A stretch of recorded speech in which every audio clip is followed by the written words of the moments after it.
Desafios da transparência.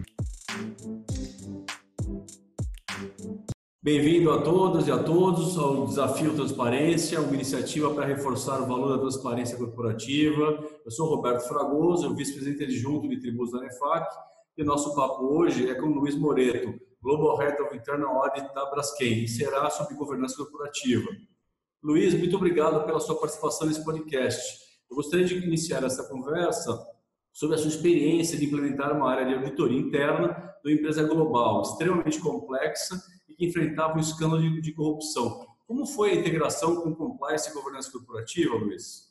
Bom, Roberto, prazer estar aqui. Obrigado pela oportunidade. O começo foi bastante complexo, né? Eu entrei na Braskem em novembro de 2016 e logo em seguida, em dezembro, foi assinado o Acordo de Leniência. Então, quando foi assinado o Acordo de Leniência, que deu toda a visibilidade de o que tinha acontecido, qual a profundidade do que tinha acontecido, a Braskem se prontificou a pagar uma multa de 3,1 bi na época, né, aproximadamente de quase $1 bilhão, né? Então, 3,1 bilhões de reais. Além dessa multa, parte desse acordo de leniência era a existência dos monitores, né? O que são esses monitores? Eles são escritórios que são homologados pelo DOJ, e a gente tem a possibilidade de, dentro desse hall de escritórios, escolher um. Aí a gente escolheu o Warwick, a Braskem escolheu o Warwick, e na figura do Guy Singer, que dos monitores principais monitores, a liderança da monitoria, o Guy Singer e o Bill Jacobson. Eles entraram em meados de 2017, né? Então, com isso, a Braskem, em meados ali de 2016, já tinha contratado o CCO, o Everson Bacinello, já tinha estabelecido um comitê de conformidade, principalmente para tocar esse tema dentro do Conselho de Administração, então é parte do Conselho de Administração. Outros comitês também foram formados, né, de finança, de ética, e dentro dessa atribuição do comitê ficou a responsabilidade da área de conformidade, que aí ficou formada. Essa área de conformidade, apesar do nome, ela é uma área de GRC. Então, dentro dela estavam os compliance officers para as diferentes regiões onde a Braskem atua. Então, Estados Unidos, Brasil, Europa, México, Ásia. Então, ficou estabelecido esses COs, né, os compliance officers, e também as estruturas corporativas de compliance, de gestão de riscos, de controles internos e auditoria interna. No caso da auditoria interna, da qual eu sou responsável, a gente também tem um reporte direto ao Conselho de Administração por meio do Comitê de Conformidade, para que a independência fosse preservada da auditoria interna. Então, uma estrutura bem independente, né? Dentro desse cenário, então, em dezembro, aí, assinando o acordo de leniência, em meados de 2017, entrando os monitores, a gente teve um cenário aí de muito desafio, né? Muito desafio. Então, considerar todas essas culturas, como voltar para as pessoas esse sentimento de pertencimento, né? Ficou abalado por conta do escândalo. Nesse momento, então, foram tomadas diversas medidas que estruturaram isso, que é a implantação do programa de conformidade nos seus pilares, e isso com uma responsabilidade muito clara do comitê de conformidade, muito claro o tone at the top para a alta administração, e a atuação dos gerentes e diretores e todos os integrantes para atendimento daquele programa e da presença do monitor. Então, eu acho que o segredo para que a gente tenha conseguido a certificação aí ao início de 2020, né, foi essa estruturação e muito claro o papel de cada pessoa nesse processo. Comunicação teve um papel muito forte, PIO, que é o RH dentro da Braskem, teve um papel muito forte, não só o compliance, né? E isso em um canal muito direto e constante para os órgãos de governança, né? Conselho de Administração, Comitê de Conformidade. Interessante estar falando, né? Quer dizer, eu tive que ter um processo pesadíssimo, inclusive com a participação do DOJ, com advogados internacionais participando do seu dia a dia, né? E para isso, para você conseguir chegar hoje em 2020 e ter essa certificação, né? E por trás disso, essa questão importante da transparência, que aliás é a base do nosso próprio prêmio, quer dizer, nós temos uma íntima relação aí sobre essa questão, o quanto é importante a questão da transparência dentro de toda essa conformidade, né?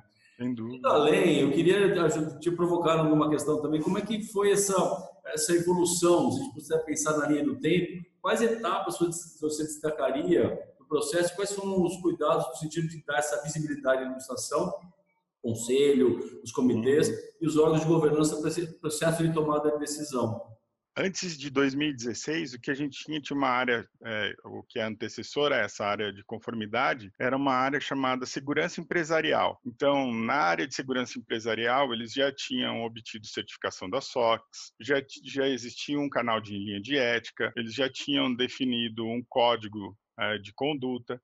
Então, isso estava estabelecido. O que modificou de 2016 para frente foi essa implantação com posicionamento mais sênior, respondendo direto para o conselho de administração e não dentro da administração, com estruturas muito claras, né, de controles internos, compliance, gestão de riscos, auditoria interna.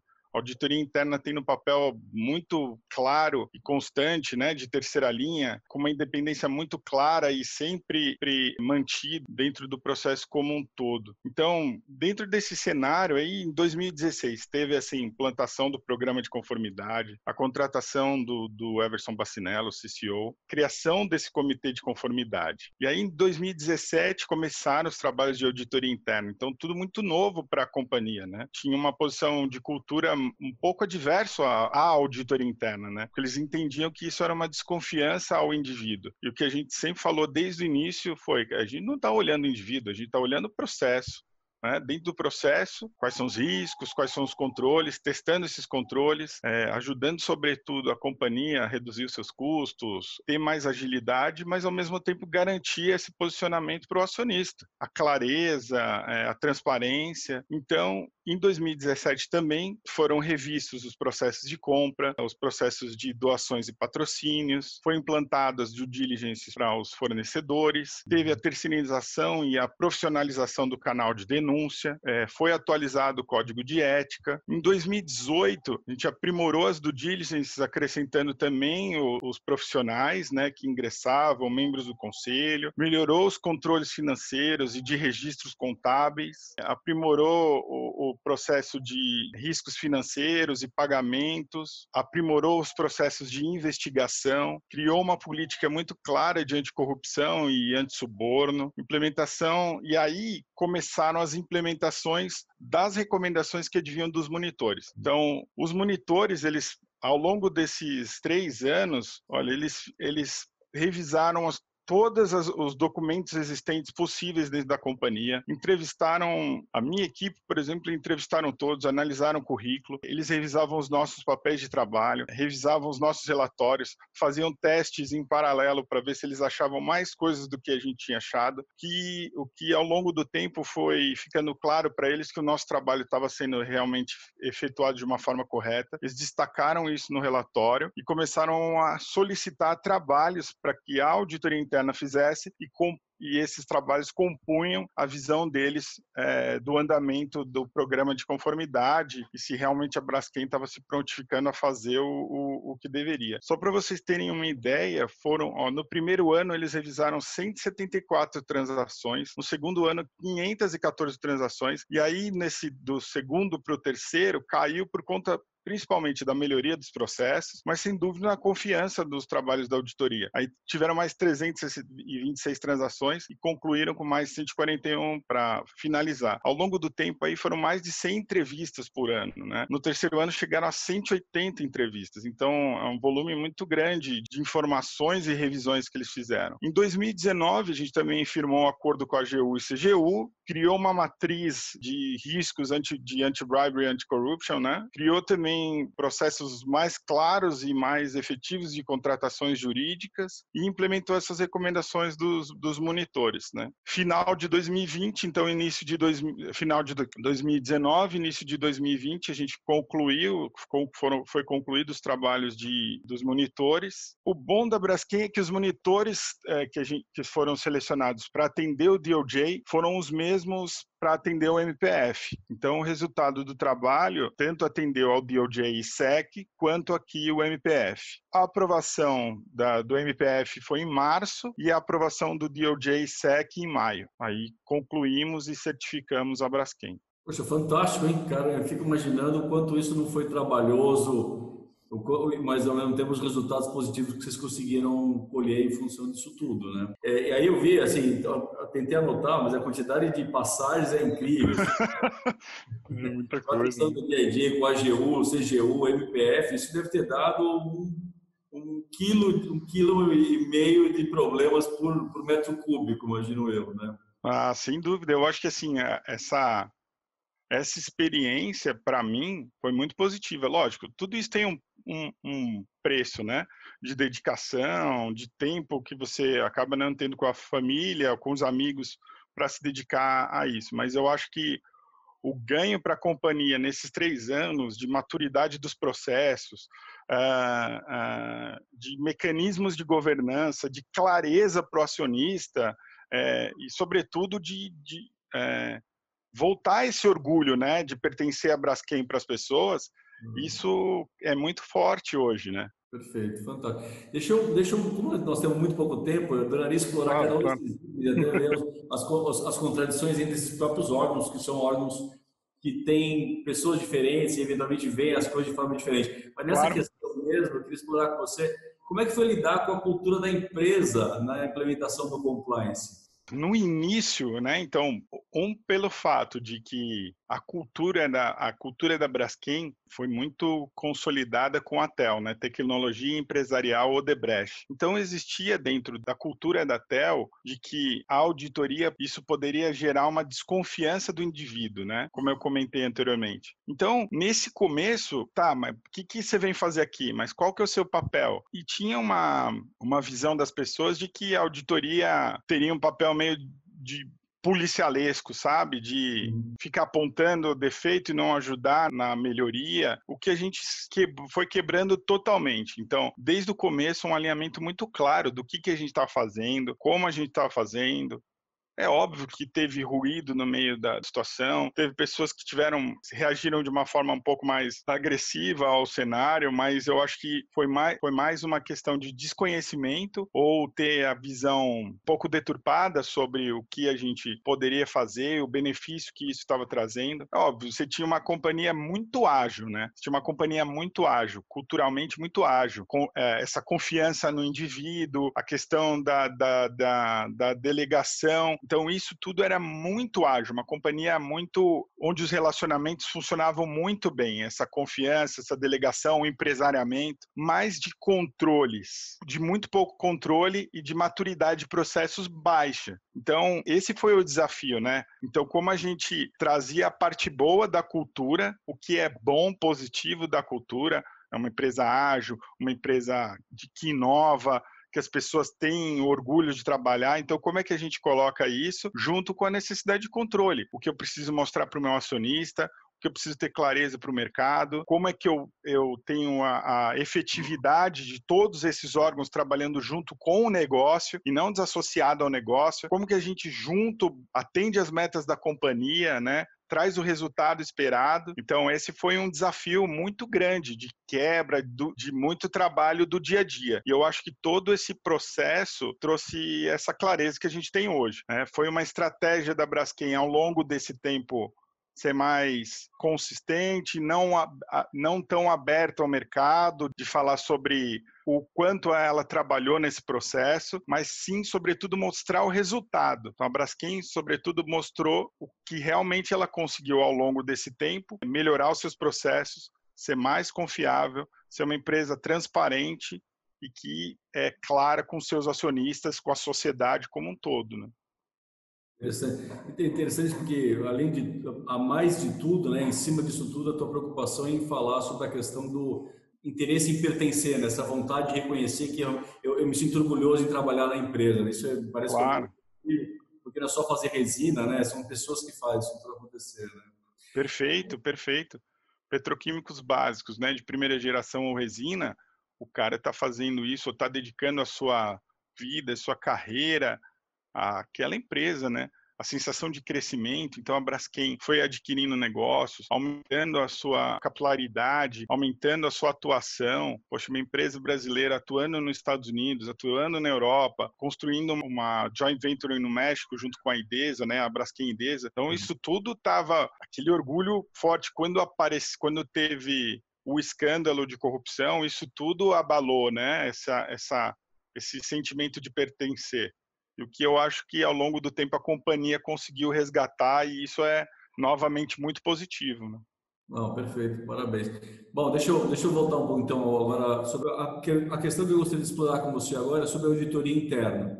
Queria saber como é que você enxerga a evolução da auditoria interna como recurso indispensável no apoio da boa governança, mas tentando trabalhar isso dentro do contexto do Brasil. Sei que você tem experiência mundial. Claro. Hoje o conselheiro, os membros que fazem parte então do comitê de conformidade também são conselheiros, né? São conselheiros independentes. Então acho que trazer essa confirmação com um olhar independente sobre os processos que a companhia tem e trazendo isso de uma forma muito clara, objetiva e com um olhar sobre os principais riscos da companhia, eu acho que é uma excelente ferramenta para que o conselheiro possa tomar a decisão correta, seja para apoiar o investimento, seja para uma tomada de decisão mais crítica, onde a Braskem assume o seu posicionamento ou onde ela comunica um fato relevante. Então, eu acho que todas essas informações que a área de compliance, gestão de riscos, auditoria interna fornece para o comitê de conformidade e para o conselho de administração, sem dúvida é essencial para as tomadas de decisão e para ponderar o melhor caminho para a Braskem, né? Então, seja numa situação com partes relacionadas, seja numa situação como é uma preocupação muito forte dos conselhos de administração, a parte de meio ambiente, social e governança, né? O ESG em inglês. Isso cada vez mais vai ser presente e essa é uma responsabilidade do conselheiro. Ele, como membro do conselho, isso pode resvalar a responsabilidade, como a gente viu acontecendo recentemente, né? Eu acho que o conselho utilizar esses mecanismos de uma forma muito correta e dar condições, independente, recurso, uma comunicação muito direta, muito precisa, eu acho que é extremamente importante para qualquer companhia hoje em dia, né? Principalmente as companhias que têm capital aberto. Bom, nós já estamos nos aproximando do fim. Um podcast adoraria que fosse uma entrevista com horas de conversa para falar dos temas. Infelizmente, nesse nosso modelo aqui, ele é mais rapidinho. Eu queria fazer uma última pergunta, que na verdade abriu o rota para você comentar alguma curiosidade, alguma coisa que você gostaria de passar para todo mundo nesse teu processo que deve ter sido incrível. Acho que as primeiras reuniões com os monitores foi, assim, muito parecido com o que a gente vê em filme, né? Aquele advogado extremamente alinhado, num posicionamento muito...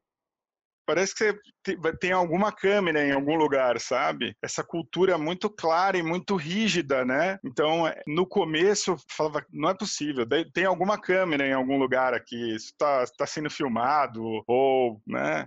Não soava como algo natural, o que ao longo do tempo também a confiança fez com que fosse mais natural. Mas no começo era uma quantidade muito, muito grande de protocolos a serem seguidos, né? De distanciamento, e além desse cenário dos monitores, a gente tinha novos conselheiros, né?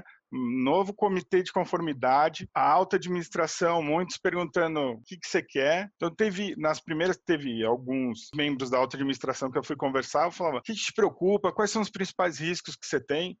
Tô tranquilo. Não, teve, né? Teve essa situação, mas agora tá tudo bem.